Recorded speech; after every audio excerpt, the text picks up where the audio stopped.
আসসালামু আলাইকুম, আমি শরৎ, যাকে আপনারা ফেসবুকে ভাইরাল করেছেন বিভিন্ন গ্রুপে বিভিন্ন পেজে। তো আমি আমার নিজের ভুলটা বুঝতে পেরেছি এবং 6 তারিখে কিন্তু আমি দেশবাসীর কাছে হাত জোর করে ক্ষমা প্রার্থনা করছি। তো ঠিক কি কি ঘটেছিল আমার সাথে 6 তারিখে আমি আপনাদের খুলে বলবো A to Z। আর অবশ্যই এই ভিডিওটি শেষ পর্যন্ত দেখবেন এবং সবার কাছে একটা রিকোয়েস্ট থাকবে, এই ভিডিওটি অবশ্যই শেয়ার করবেন। তো আমার খুব ইচ্ছা ছিল যে আমি প্লাস পাবো, কারণ আমি সবগুলো পরীক্ষায় কিন্তু ভালো দিছি। তো 5 তারিখে আমি বাসা থেকে টাকা নিয়েছি যে আব্বু আমি ভালো রেজাল্ট করবো, আমি বন্ধু বান্ধব নিয়ে মজা করব, সবাইকে মিষ্টি খাওয়াবো, টাকা দেন। পরে টাকা দেওয়ার পরে আমি রেডি ছিলাম যে 6 তারিখ রেজাল্ট আউট হওয়ার পরেই আমি দোকানে যে মিষ্টি কিনবো, সবাইকে মিষ্টি খাওয়াবো। তো যখন 6 তারিখ আসে, তো ঠিক একটার সময় রেজাল্ট কিন্তু পাবলিশ হয়। আমি 12:55 SMS দিয়ে রাখছিলাম আমার রোল নাম্বার দিয়ে, আমার ভোট দিয়ে। তো একটা 5 মিনিটে আমার রেজাল্ট আমার ফোনে SMS এর মাধ্যমে চলে আসে। তো তখন আমি দেখতে পাই যে আমার সম্পূর্ণ ফেল আসছে, কিন্তু কোন সাবজেক্টে আমি ফেল করছি, যেমন বাংলা A+, ইংলিশ A+, গণিত A+, এইভাবে কিন্তু আসে নাই যে আমাকে ডাইরেক্ট আসছে যে আমি ফেল করছি, কিন্তু কোন সাবজেক্টে ফেল করছি এটা কিন্তু আমাকে তখন আসে নাই। তো যার কারণে আমি নিজেকে কন্ট্রোল করতে পারি নাই একদমই। আমি প্রায় আমার হিতাহিত জ্ঞানটা আমি হারিয়ে ফেলছিলাম, যার কারণে ফেসবুকে লাইভে আসছিলাম। আর তখন আমাকে সান্ত্বনা দেওয়ার মতো কেউ ছিল না। আমি আমার ওই ভাইরাল ভিডিওতে বলেছিলাম যে তখন আমার বাসায় কেউ ছিল না, আমার আব্বু অফিসে ছিল, আম্মু অফিসে ছিল, যার কারণে আমাকে সান্ত্বনা দেওয়ার মতো কেউ ছিল না। তো ভিডিওটা আমি পাবলিশ করি, মানে লাইভটা করার পরে আমি ফেসবুক থেকে বেরিয়ে আসি। বেরিয়ে আসার পরে অনেক কান্নাকাটি করি, আশেপাশের মানুষ আমার বাসায় ভিড় করে, সবাই সান্ত্বনা দেয়, মাথায় পানি ঢালে। তো যখন বিকালের দিকে আমি ফেসবুকে ঢুকি, বিকাল 4টার দিকে, তখন দেখি ভিডিওটা অলরেডি ভাইরাল হয়ে গেছে। তো আমি সাথে সাথে আমার ভিডিওটা আমার প্রোফাইল থেকে ডিলিট করে দিই। ডিলিট করে দেওয়ার পরে দেখি যে অনেকে ডাউনলোড করে বিভিন্ন বড় বড় গ্রুপ পেজে তারা আপলোড করেছে। আপলোড করার পরে ভিডিওটা ভাইরাল হয়ে গেছে। তো ভাইরাল হওয়ার পরে আর অনেক সমস্যা হচ্ছে, আমার ফেসবুকে অনেক মেসেজ আসতেছে, বাজে মেসেজ, থ্রেড আসতেছে। তো এক পর্যায়ে আমার ফেসবুক আইডিটা আমি সেদিনই 6 তারিখ বিকেলেই ডিঅ্যাক্টিভেট করে দেই। তো ডিঅ্যাক্টিভেট করে দেই, তারপর অলরেডি কিন্তু অনেকগুলো মেসেজ চলে আসছে, থ্রেড চলে আসছে। তো আর ভিডিওটা কিন্তু আস্তে আস্তে ভাইরাল হচ্ছে, সবাই ভিডিওটা শেয়ার করছে, অনেক বাজে কমেন্ট করতেছে, অনেকে থ্রেড করতেছে, আর অনেকে সাপোর্ট করতেছে আমাকে। তো এক পর্যায়ে যখন ভিডিওটা ভাইরাল হয়ে যায়, আমি তখনই কিন্তু দেশবাসীর কাছে হাত জোর করে ক্ষমা চেয়েছি যে আমি ছোট একজন শিশু, এখনো কিন্তু আমার বয়স 17 হয় নাই। তো আমি দেশবাসীর কাছে ক্ষমা চাচ্ছি যে আমার এটা অনেক বড় ভুল হয়ে গেছে। আর আমার এক সাবজেক্টে ফেল আসছে, কিন্তু যখন আমি রেজাল্টটা যখন পেয়েছিলাম তখন কিন্তু আমাকে দেখাচ্ছে ফেলড, মানে কোন সাবজেক্টে ফেল করছে এটা কিন্তু আমার দেখাই নাই, জাস্ট ফেল লাগছে সরাসরি।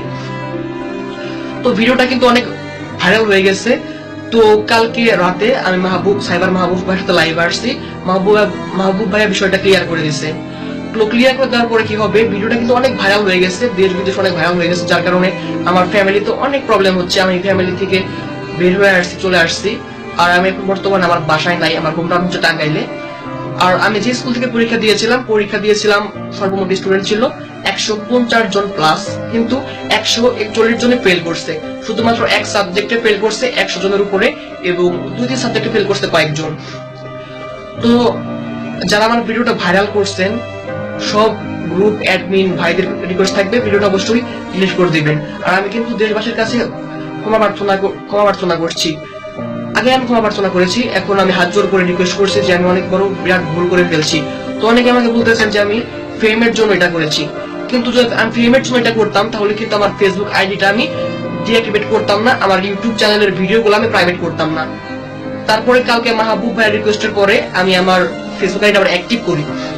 তো আমার অনেক প্রবলেম হচ্ছে, আমি এখন বাঁচতে পারবো কিনা জানি না, কিন্তু আমি আগের মতো বাঁচতে চাই, শান্তি চাই, মানে আগের মতো আমি জীবনযাপন করতে চাই। আর অনেক থ্রেট আসতেছে, আমাকে মেরে ফেলবে, অনেক কিছু হচ্ছে। মানে সেই মুহূর্তে যখন আমি লাইভ ভিডিওটা করেছিলাম প্রায় 1 মিনিটের উপরে, তখন কিন্তু আমার হিতাহিত জ্ঞান ছিল না যে আমি অনেক বড় একটা ভুল করে ফেলছি, আমার কিন্তু সেটা বোঝার ক্ষমতা ছিল না। আপনিও যদি আমার জায়গা থাকতেন, আপনি কিন্তু প্রায় সেম কাজটা করতেন, ঠিক সেম কাজটা করতেন। তো যখন ভিডিওটা ভাইরাল হয়ে যায়, অনেক বাজে কমেন্ট আসে, ব্যাড কমেন্ট আসে, আর অনেকে কিন্তু আমাকে সাপোর্ট করতেছে। তো 70% মানুষ আমাকে সাপোর্ট করতেছে, আর 30% মানুষ নেগেটিভ ভাবে নিচ্ছে। কিন্তু আমার কিন্তু বিরাট ভুল হয়ে গেছে, গালিগালাজটা করা আমার একদম উচিত হয় নাই। আমাকে অনেক ফ্যামিলি নিয়ে গালিগালাজ করছে, অনেকে কিছু করছে, তো যা সেটা বাদ দেই, কিন্তু আমি কিন্তু আমার শাস্তিটা পেয়ে গেছি। তো আমি যতগুলো গালিগালাজ করছি, যার কারণে আমি আন্তরিকভাবে ক্ষমা চাচ্ছি দেশবাসী, এবং যে আমাকে যে গালিগালাজ করছে, তার আমি যে গালিগালাজটুকু করছি তার থেকে হাজার হাজার গুণে বেশি আমাকে মানুষ গালিগালাজ করছে, থ্রেট দিচ্ছে, যার কারণে আমি কিন্তু আমার শহর যে আমার হোম টাউন টাঙ্গাইলে আমি যেতে পারতেছি না। তো সবার কাছে রিকোয়েস্ট থাকবে যে এই ভিডিওটা শেয়ার করবেন, বেশি বেশি শেয়ার করবেন। আমি কিন্তু ফেমের জন্য করি না, আমি আগেই বলেছি আমার ফেসবুক আইডিটা আমি ডিএক্টিভেট করে দিয়েছিলাম ভয়ের জন্য। আমার ফেসবুক ইউটিউব চ্যানেলের ভিডিওগুলো প্রাইভেট করে দিয়েছিলাম। তো সবাই আমাকে সাপোর্ট করবেন, আমি যেন নেক্সট ডে ভালো রেজাল্ট করতে পারি, সবাই আমার জন্য দোয়া করবেন।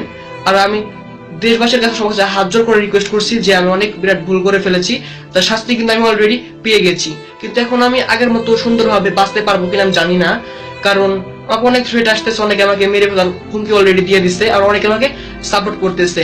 তো বড় বড় যে গ্রুপ পেজ গুলো আমার ভিডিওটা পাবলিশ হয়েছিল, সবাই ডাউনলোড করে আপলোড দিয়েছিল, আমি কিন্তু ভিডিওটা সেই দিনই মানে মুছে দিয়েছিলাম আমার ফেসবুক প্রোফাইল থেকে, কিন্তু অনেকে ডাউনলোড করে সেই ভিডিওটা আমার পারমিশন ছাড়াই কিন্তু বিভিন্ন বড় বড় পেজ গ্রুপে চালিয়ে দিচ্ছে। তো সবার কাছে রিকোয়েস্ট থাকবে যে অ্যাডমিন ভাই আপনারা অবশ্যই ভিডিওটা ডিলিট করে দেবেন, এবং যারা ফেসবুকে আছেন বিভিন্ন সহযোগিতা করে থাকেন স্প্যামার ভাই বোন, তারা আমাকে ওই ভিডিওগুলো ডিলিট করতে সাহায্য করবেন। সবাই আমার জন্য দোয়া করবেন। আমি আগের মতো সুন্দরভাবে বাঁচতে চাই, শান্তিপূর্ণভাবে বাঁচতে চাই, আমি আমার ফ্যামিলির সাথে বাঁচতে চাই। তো আমি ঠিক আগের মতো জীবনযাপন করতে চাই। আর সবার কাছে রিকোয়েস্ট থাকবে এই ভিডিওটি শেয়ার করবেন, কারণ আগের ভিডিওটা দয়া করে সবাই ডিলিট করে দিবেন এবং এই ভিডিওটা শেয়ার করবেন যেন সবার কাছে পৌঁছে যায়। আমি দেশবাসীর কাছে ক্ষমা চেয়েছি হাত জোর করে। আর আমি আমার শহরে বসবাস করতে চাই, আমি সুন্দরভাবে আগের মতো বসবাস করতে চাই। আমার বন্ধু বান্ধব, আমার ফ্রেন্ড সার্কেল, বড় ভাইদের সাথে, আমার ফ্যামিলির সাথে মিলেমিশে আমি আগের মতো বসবাস করতে চাই। সবাই ভালো থাকবেন, সুস্থ থাকবেন, আমার জন্য দোয়া করবেন, আমাকে সাপোর্ট করবেন, এবং অ্যাডমিন ভাই বোনেরা ওই ভিডিওটি ডিলিট করে দেবেন এবং এই ভিডিওটি আপনারা আপলোড করবেন। ধন্যবাদ।